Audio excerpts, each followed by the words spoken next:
কবি রবীন্দ্রনাথ ঠাকুর তাঁর ছিন্নপত্রাবলীর 185 নম্বর চিঠিটি কলকাতা থেকে 14 জানুয়ারি 1895 খ্রিস্টাব্দে লিখেছিলেন।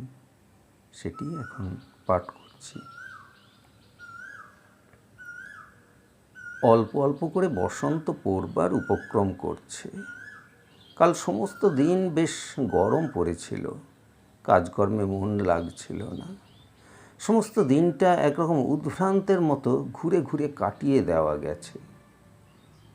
কাল এসেছিল, তার সঙ্গে শিষ্টালাপ করাটাও আমার পক্ষে দুঃসাধ্য হয়েছিল।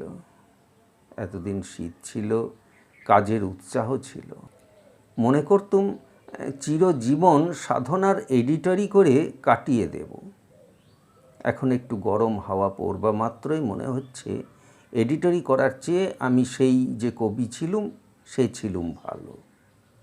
ইচ্ছে করছে একটা খোলা জানলার কাছে পড়ে পড়ে একটা স্লেট হাতে করে ছন্দ মিলিয়ে মিলিয়ে গুনগুন করে করে কবিতা লিখে যায়।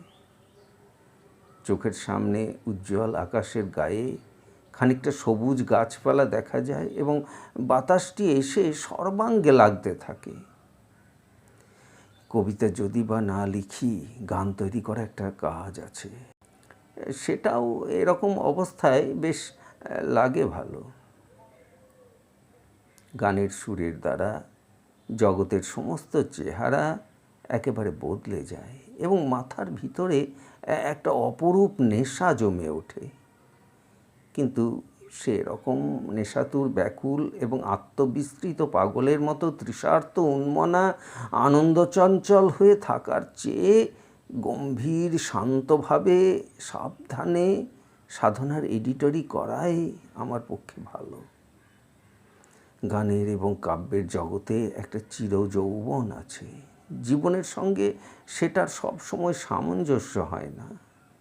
এক এক দিন বেলাটা যখন গরম হয়ে আসে, হঠাৎ দরজার বাইরে রোদ্দুরের দিকে চাইবা মাত্র মনের ভিতরটা পুলকিত অথচ পীড়িত হয়ে ওঠে। তখন আমার ভয় হয় এবং নৈরাশ্য আসে। বুঝতে পারি এ কবিত্ব আমার হাড়ের মজ্জার মধ্যে, এ আমার সঙ্গের সঙ্গী।